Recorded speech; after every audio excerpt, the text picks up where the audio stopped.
Diabetes बहुत common है आजकल मीडिया में और सोशल मीडिया में और बहुत सारे लिटरेचर्स हैं जिसमें डायबिटीज़ के बारे में जाते हैं और हमारी पॉपुलेशन जो specially Asia country, this is the world wide disease, मतलब पूरे दुनिया में है, लेकिन हमारे एशियन कंट्री में जो कि एक डायबिटीज़ का हब हो गया है।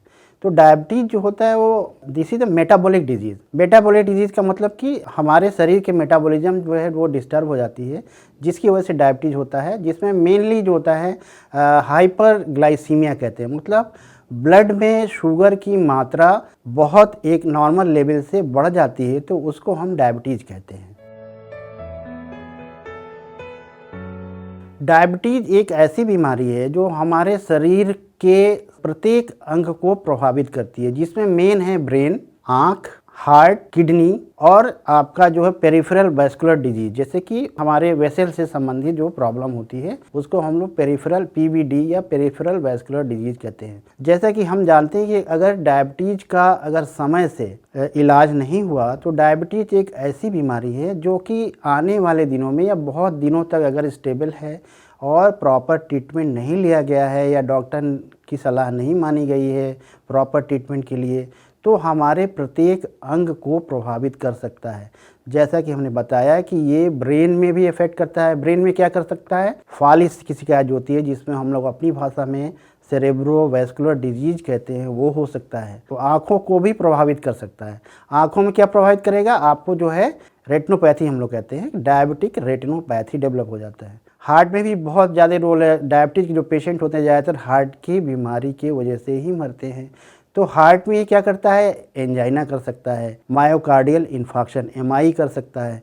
हार्ट में ये दो प्रमुख बीमारियां जो होती हैं ये होती हैं डायबिटीज़ अगर कंट्रोल नहीं है तो। और तीसरी जो सबसे इम्पॉर्टेंट होती है वो हमारे किडनी, क्योंकि शुगर का किडनी से बहुत गहरा संबंध होता है। अगर अनकंट्रोल डायबिटीज़ है तो आपको किडनी की बीमारी होना ही होना है, इसमें कोई रोक नहीं सकता है, चाहे वो जितना कंट्रोल हो। इसीलिए डॉक्टर की एडवाइस हमेशा लेनी चाहिए। तो किडनी में क्या होता है, डायबिटिक नेफ्रोपैथी। डायबिटिक नेफ्रोपैथी का मतलब धीरे धीरे किडनी का इन्वॉल्वमेंट होने लगता है डायबिटीज़ की वजह से, और किडनी जो है फेल्योर की तरफ जाने लगती है और ultimately chronic kidney disease due two diabetes होने लगता है। डायबिटीज़ को कंट्रोल करने के लिए बहुत सारी चीज़ें होती हैं, जिसमें कि मेनली शर्करा का कंट्रोल होता है, मतलब शुगर को कंट्रोल करना है। तो शुगर को कंट्रोल, क्योंकि डायबिटिक ऐसी बीमारी है जो जैसा कि हमने पहले बताया कि मेटाबॉलिक डिजीज़ है, तो पूरे शरीर को प्रभावित करती है। तो बेसिकली जो पेशेंट हमारे पास आता है और उसका हम इन्वेस्टिगेट कराते हैं, ब्लड शुगर फास्टिंग कराते हैं। ब्लड शुगर जो है खाने के बाद इसे पोस्टपैरेंडियल ब्लड शुगर कहते हैं, ये दोनों करा के देख लेते हैं। और इसमें बहुत इम्पॉर्टेंट चीज़ होती है HbA1c, जो कि शुगर की मात्रा जो होती है ब्लड में, वो 3 महीने में कितनी शुगर की मात्रा रही है या कितना कंट्रोल रहा है डायबिटीज़, वो बताती है। तो बेसिकली 3 चीज़ें जो होती हैं वो बहुत इंपॉर्टेंट होती हैं डायबिटीज़ के मैनेजमेंट में। वैसे तो डायबिटीज़ की वजह से आपको और भी चीज़ें डिरेल हो जाती हैं या प्रभावित होती हैं, जैसे कोलेस्ट्रॉल है, जैसे किडनी को जांचने के लिए जो है किडनी फंक्शन टेस्ट कराते हैं। लीवर भी प्रभावित होता है तो आपका जो LFT जिसे कहते हैं, लीवर फंक्शन टेस्ट। तो डायबिटीज़ को मैनेज करने के लिए blood sugar fasting, postprandial blood sugar, HbA1c, kidney function test, liver function test और लिपिड प्रोफाइल जो कोलेस्ट्रॉल के प्रोफाइल को देखता है, इतनी बेसिक चीज़ें होती हैं, ये करा करके ही डायबिटीज़ को का मैनेजमेंट हम लोग विस्तार से शुरू करते हैं। डायबिटीज़ के साथ कोई अगर पेशेंट कॉम्प्लिकेशन लेके आता है, जैसे कि हार्ट का कॉम्प्लिकेशन लेके आया या ब्रेन का कॉम्प्लिकेशन ले गया, या कभी कभी ऐसा होता है कि पेशेंट को दिखाई कम पड़ने लगता है, तो इसका मतलब कि डायबिटीज़ की वजह से उसके और सब अंगों को प्रभावित हो गया है। तो उससे रिलेटेड और भी जो भी चीज़ें होती हैं वो हम लोग इन्वेस्टिगेट कराते हैं। तो बेसिक जो है ब्लड शुगर होता है, ब्लड शुगर फास्टिंग कराते हैं और पोस्टपैरेंडियल करा करके हम लोग शुगर की लेवल देख लेते हैं।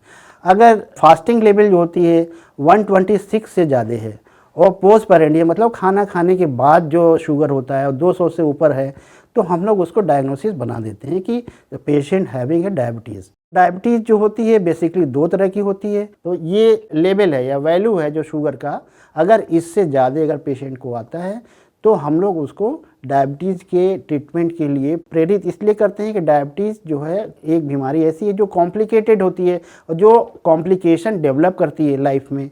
पहले तो शुरू में पता नहीं चलता है, लेकिन बाद में बहुत ज़्यादा कॉम्प्लिकेशन हो जाते हैं। तो अगर डायबिटीज़ कंट्रोल नहीं हुआ और प्रॉपर ट्रीटमेंट स्टार्ट नहीं हुआ तो बाद में चल करके लाइफ में, लॉन्ग लाइफ में पेशेंट को कॉम्प्लिकेशन, डायबिटीज़ के साथ कॉम्प्लिकेशन लेकर के डॉक्टरों के पास आता है। तो ट्रीटमेंट पार्ट में हम लोग यही कहते हैं कि एक तो डायबिटीज़ के लिए ट्रीटमेंट शुरू कर देते हैं और उसको लाइफ स्टाइल मॉडिफिकेशन कर बताते हैं। लाइफ स्टाइल मॉडिफिकेशन में बहुत सारी चीज़ें, जैसे कि मोटापा है तो मोटापा कम करना है, अगर एल्कोहलिक्स है तो एल्कोहल को नॉर्मल या कम लेना है। तीसरा चीज़ होता है कि एक्सरसाइज में आपको डेली जो है 20 से 40 minute moderate to severe intensity exercise करना है, जैसे कि साइकिलिंग, स्विमिंग और आपको पैदल भी चलना है। तो इस तरह की जो एक्सरसाइजेज होती है, मॉडरेट एक्सरसाइज होती है, वो बताया जाता है कि डेली अपने रूटीन की लाइफ में अपनाएं। और ज़्यादा अगर पेशेंट सिंसियर है तो उसको हम लोग योगा की तरफ भी प्रेरित करते हैं कि आप योगा और मेडिटेशन भी करें, क्योंकि योगा और मेडिटेशन से एक तो लाइफ स्टाइल जीने का तरीका पता चलता है, दूसरा मेडिटेशन जो होता है वो मेडिटेशन से आपका जो भी सिंपैथेटिक नर्वस सिस्टम होता है वो आपका बैलेंस होता है। तो ये सब चीज़ें लाइफ स्टाइल में बहुत ही इम्पॉर्टेंट रोल करती हैं। और अगर पेशेंट स्मोकर है तो स्मोकिंग भी अवॉइड करने के लिए हम लोग प्रेरित करते हैं। डायबिटीज़ की रोगों में डाइट का बहुत ज़्यादा रोल है, जैसा कि हमने बताया कि डाइट, एक्सरसाइज और आपका लाइफस्टाइल चेंजेस। तो डाइट का बहुत ही इम्पॉर्टेंट रोल है हमारे डायबिटीज़ को कंट्रोल करने में।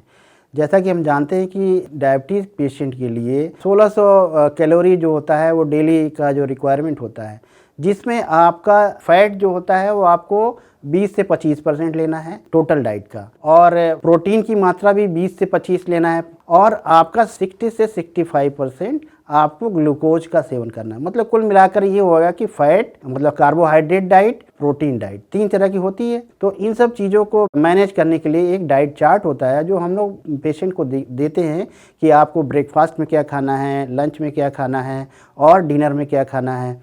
तो ये सब चीज़ें हम लोग डाइट के साथ साथ कितनी चीज़ में कितनी कैलोरी होती है वो हम लोग प्रोवाइड करते हैं। वो रिटन चार्ट होता है जो हम लोग मरीजों को देते हैं। तो बेसिकली शुगर इसलिए स्टॉप करते हैं कि शुगर की बीमारी है, शुगर ही बड़ा रहता है, तो शुगर स्टॉप करना है। उसके साथ जो भी लीफी वेजिटेबल्स होते हैं, लीफी वेजिटेबल्स जैसे हरी सब्जियां हैं, और ऐसा डाइट जो कि जिसमें फाइबर्स बहुत ज़्यादा होते हैं वो हम लोग प्रमोट करते हैं, जैसे कि हरी सब्जियां हैं, सैलड है, फ्रूट्स हैं, ग्रीन वेजिटेबल्स हैं, ये सब चीज़ें हम लोग खाने को में प्रमोट करते हैं। और रही फ़ैट की बात, तो फैट में जो डायबिटिक पेशेंट होते हैं उनके लिए अनसैचुरेटेड फैट जो होता है वो बहुत ही इम्पॉर्टेंट होता है। तो सैचुरेटेड फैट जो होता है मेनली वो अवॉइड किया जाता है और अनसैचुरेटेड फैट को जो है प्रमोट करते हैं।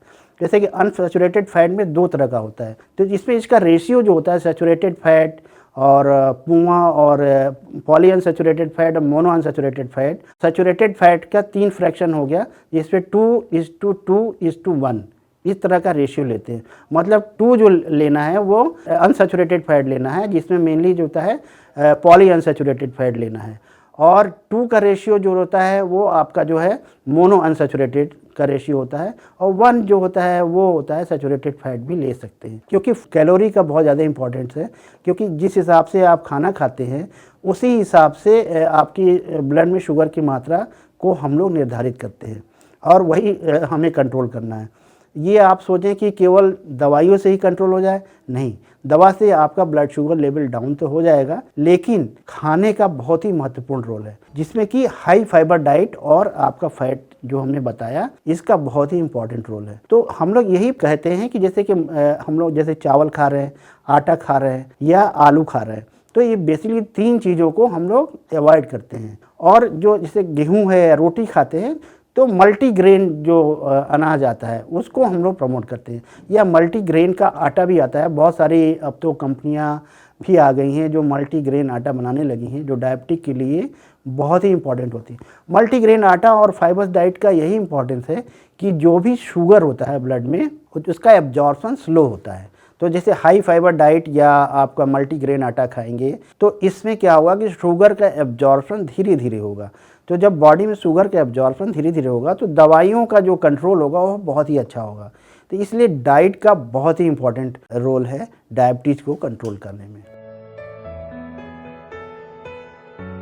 जैसा कि बताया कि अनसैचुरेटेड फैट्स जैसे कि सरसों का तेल है, पाम का तेल है, इस तरह का तेल जो होता है वो आपको प्रमोट करना है। और जैसे कि नारियल का तेल है या और सारे जो तेल आती हैं, ऑलिव तेल जो होते हैं, ये सब चीज़ें, नारियल का तेल या मिल्क से प्रोडक्ट घी है या मक्खन है या आपका चीज़ है, इन तरह की सब चीज़ों को हम लोग अवॉइड करते हैं और अनसैचुरेटेड फैट की तरफ हम लोग प्रमोट करते हैं कि आप यही तेल इस्तेमाल करें। देसी घी या गाय का देसी घी आप जो है डायबिटिक पेशेंट को दे सकते हैं, लेकिन अवॉइड करना है। और मेनली जो होता है वो अनसैचुरेटेड फैट को ही हम लोग प्रमोट करते हैं। इसके साथ साथ जो है कुछ फैटी एसिड होते हैं जैसे कि ओमेगा फैटी एसिड, तो ओमेगा फैटी एसिड को भी प्रमोट करते हैं, जो कि बहुत ज़्यादा उसमें होता है।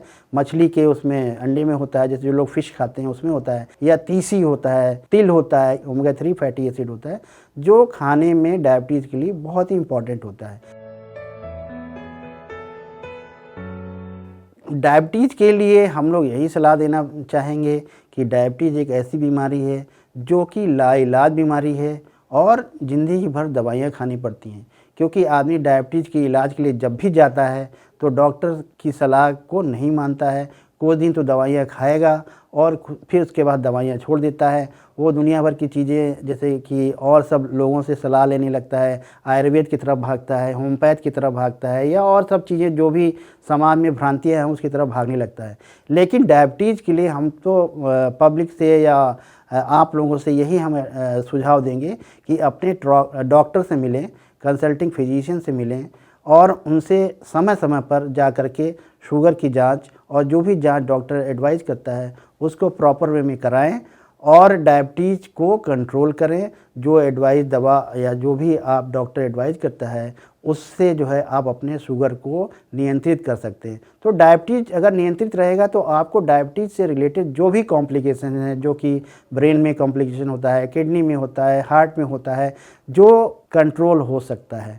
अगर शुगर कंट्रोल नहीं हुआ या डायबिटीज़ का ट्रीटमेंट आपने प्रॉपर नहीं लिया और शुगर की वजह से शुगर के साथ साथ बॉडी के जितने भी अंग होते हैं अगर वो प्रभावित हो गए तो आपको डायबिटीज़ का इलाज कराना बहुत ही महंगा पड़ता है, क्योंकि शुगर कंट्रोल करने के लिए अलग दवाइयाँ आती हैं और उससे संबंधित जो भी पार्ट या जो भी अंग आपका प्रभावित होता है उसका भी इलाज करने के लिए वो आपका जो डायबिटीज़ का कंट्रोल करने के लिए जो पैसा खर्च होगा वो ज़्यादा होगा।